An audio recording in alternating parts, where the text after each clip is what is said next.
Good morning, good morning, good morning, good morning. खाना पच गया? सारे लोग एंजॉय किए। अभी रवि सर बता के गए, कुछ उनके लिए जोरदार ताली होना चाहिए। और जितने भी लोग यहाँ हॉल में बैठे हुए हैं, सारे लोग सपना के सौदागर हैं, सही है ना? और लेडीज लोग खरीदने वाले हैं। कितने लोग खरीदने वाले हैं? वाह, खरीदने वाले की संख्या बहुत ज्यादा है। तो जबरदस्त ताली होना चाहिए लेडीज लोग के लिए। और मैं रीता कुमारी रवि, औरंगाबाद बिहार से। डीएक्सएन में आने से पहले हम भी कहीं गांव देहात, मड़ई झोपड़ी, मिट्टी के घर, खपड़ा, सरकारी कल पे पानी भरा करते थे और झोपड़ी में भी 2 साल तक गुजारे। लेकिन वहां से एक सोच हुआ कि हमको ये जिंदगी नहीं जीना, मुझे एक अच्छा लाइफ जीना है। जैसे बड़े बड़े लोग, अमीर लोग जीते, अपने बच्चे को अच्छे स्कूल में पढ़ाना, अच्छा खाना खाना, क्योंकि अच्छा खाना तो हम लोग को कभी नसीब ही नहीं होता था। और एक सोच था कि क्या करें, लेकिन अनपढ़ लोग को कुछ मिलेगा? कुछ नहीं मिलेगा। तो हम सोचे कि अनपढ़ है, कुछ भी नहीं मिलेगा, क्योंकि मैके में तो पले बढ़े, ससुराल में जब आए तो यही लगा कि पैसा जो आता है वो नौकरी से आता है। पढ़े लिखे लोग जो डिग्री लेते हैं वो नौकरी करते हैं तो पैसा आता है, लेकिन मेरे पास तो कोई डिग्री ही नहीं था। तो हम समझ लिए कि हम पैसा नहीं कमा सकते।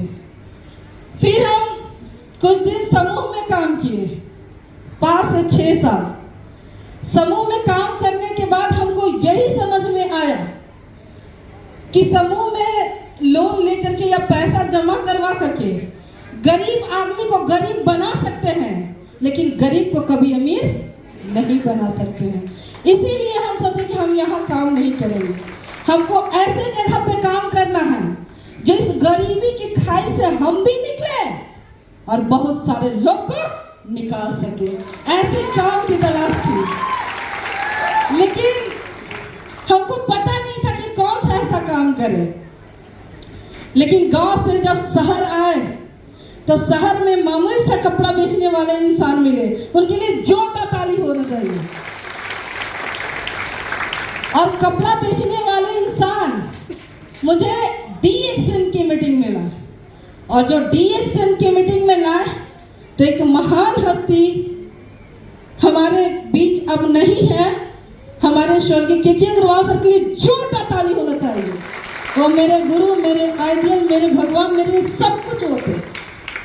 और वहां से जब मीटिंग में गए तो एक दुनिया दिखा जो हम कभी सोचे भी नहीं थे कि मेरा लाइफ इतना अच्छा हो सकता है।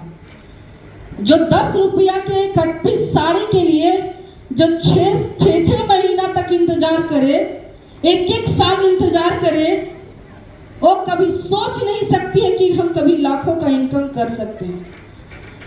और वो महान हस्ती हमको एक ड्रीम दिखाए, एक सपना दिखाए और बोले कि बेटा ये सपना पे तुम काम करो। और जब काम करने की बात बोले कि सर हम नहीं कर सकते हैं, क्योंकि मेरे हस्बैंड हमको घर से बाहर नहीं निकलने देते हैं। तो हमारे गुरुजी का एक ही कहना था कि अगर नहीं निकलने देते हैं तो तुम वही गरीबी में सड़ो, आज ही तुम मर जाओ, जिंदा क्यों हो। तो हम बोले कि कैसे करेंगे? वो बोले कि तुम्हारा बाप तेरे साथ है। और जब ये वर्ड बोले और उनको हमको देख के लगा कि सच में ये अगर जो बोल रहे हैं, अगर इनकी बातों को मानेंगे तो आज नहीं तो कल हम भी लाख रुपया महीना कमाएंगे, ये सोचे थे। और वाकई जब ये बात बोले तो उन पे हमको 100% विश्वास हो गया। हम अपने हस्बैंड जी को जा करके बोले, सर चलिए सर से मिल लीजिए। और बोल रहे हैं कि ये सब खाली सपना दिखाया जाता है, लेकिन यहाँ सपना पूरा होता नहीं है। हम बोले चलिए तो जब हम गए उनके पास, ये बोले ये सब फालतू काम है, तुमको नहीं करना। लेकिन हमारे गुरुजी हम जो बोले वो सपना का लिस्ट बना कर दे दिए, क्योंकि हम भी डिएक्शन में कभी गए थे, क्योंकि कंपटीशन किससे करेंगे? अपने हस्बैंड से। हम सोचे कि मेरे हस्बैंड ग्रेजुएशन किए हैं तो 60,000 की नौकरी करते हैं, यहाँ 1 लाख बोला जाता है तो हम 10,000 कमाएंगे। हम जैसे बोले कि सर हम 10,000 रुपया महीना कमाएंगे, आप जो करिएगा वो करेंगे, वो धक्का मार के हमको बाहर निकाल दिए सीधा, एकदम ऐसे डांट के भगा दिए।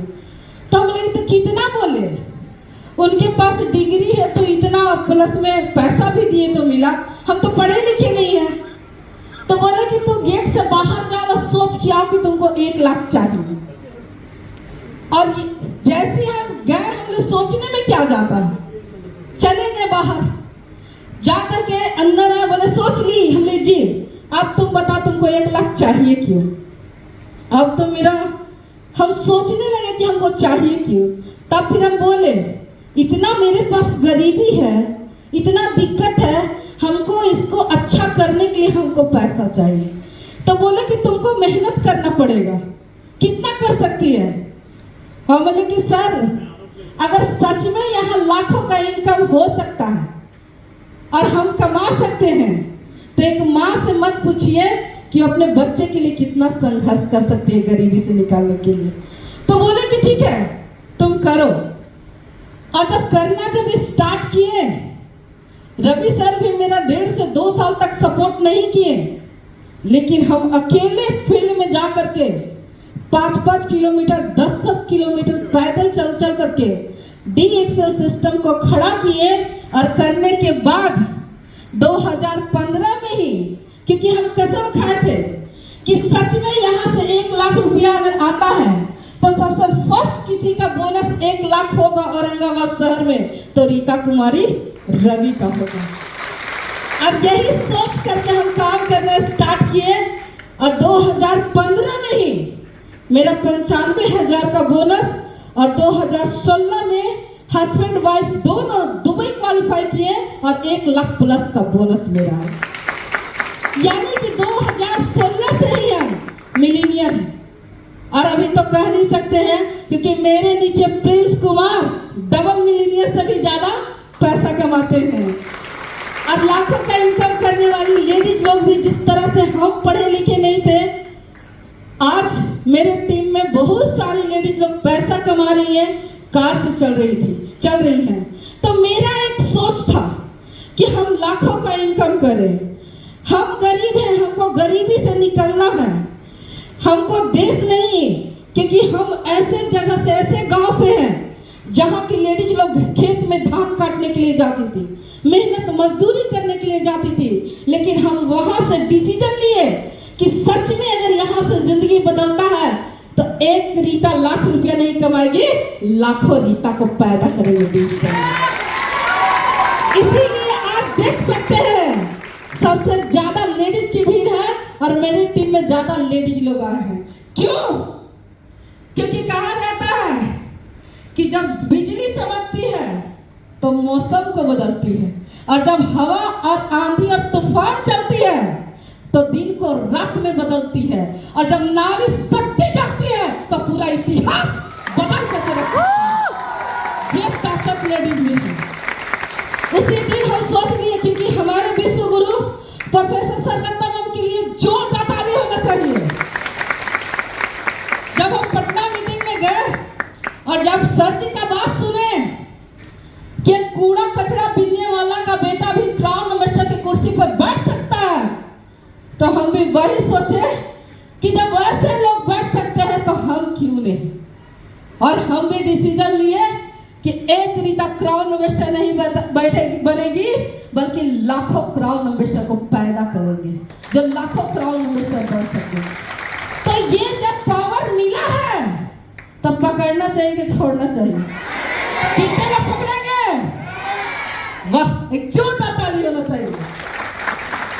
और उसी साल से जब हम विदेश यात्रा 2016 से क्वालिफाई करने लगे, अभी तक क्वालिफाई करते हैं। हम ही नहीं, हमारे टीम में भी विदेश यात्रा लोग क्वालिफाई करते हैं। बहुत अच्छा अच्छा कार मेंटेन करते हैं, मेरे से कीमती कीमती कार।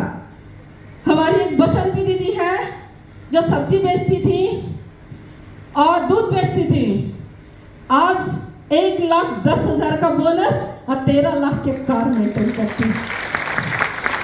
वो बसंती दीदी है, एक जोरदार ताली होना चाहिए। हमारी परवा दीदी है जो वो ऐसे समाज से है जहां के लोग घूंघट में रहते हैं, अपनी वाइफ को घर से बाहर नहीं निकालते, लेकिन दीदी को डीएक्सएल समझ में आ गया कि जब रीटा दीदी कर सकती हैं तो हम क्यों नहीं कर सकते हैं। और आज के डेट में हमारी दीदी परवा दीदी हुई 1 लाख से ज्यादा का इनकम करती है और इनके पास भी 13 लाख का कार है। सच है। और बहुत सारी लेडीज लोग हैं, चंपा दीदी हैं, बहुत उमा दीदी है, बहुत सारे लोग हैं जो कार मेंटेन करती हैं, एक अमीर वाला जिंदगी जीते हैं। कितने लोग चाहते हैं? चाहते हैं? केवल आप चाहते हैं कि औरों को देना है? औरों को देना है, क्योंकि ये तो अभी झांकी है, पूरा फिर बाकी है। करेंगे, यस, करेंगे। हर घर में डीएक्सएल का झंडा लगेगा, लगाएंगे? यस जी। तो बस हम यही कहेंगे कि मेरा एक ही मिशन है, क्योंकि कल तक हम अपने सपने के लिए आए थे कि मुझे अपने बच्चे को अच्छे स्कूल में पढ़ाना है। वाकई मैं झारखंड के टॉप स्कूल में अपने बच्चे को पढ़ाए, मैं जहाँ रहती हूँ वहाँ के टॉप स्कूल में पढ़ाए। मुझे भी शौक था कि विदेश जाए, आज मेरे सारे सपने सच हो रहे हैं। और कल तक की मैं वो लेडीज थी कि अपने गांव देहात में किसी से 100 रुपया मांगती थी तो नहीं देती थी, लेकिन आज औरंगाबाद शहर में जो मेरा 40 लाख का था वो आज जमीन करोड़ों में बदल गया। आज उस पे 1 करोड़ से ज्यादा का घर भी बना रहे हैं। आप समझ सकते हैं कि एक झोपड़ी में रहने वाली लेडीज जब यहाँ से यहाँ तक आ सकती है। आप लोग आना चाहते हैं? यस, चाहते हैं? यस। तो सारे लोग आइए और काम कीजिए, अपने सपने को सच कीजिए। और बस हम यही कहेंगे कि वक्त बहुत ही कम है, रुकना है नहीं, थकना है नहीं, ना, रुकेंगे ना थकेंगे ना झुकेंगे, हर जगह डीएक्सएल का झंडा गाड़ेंगे। तो सारे लोग आगे बढ़िए और काम कीजिए। और एक चीज और बताना चाहते हैं, कितने लोग कहानी सुनेंगे? सुनना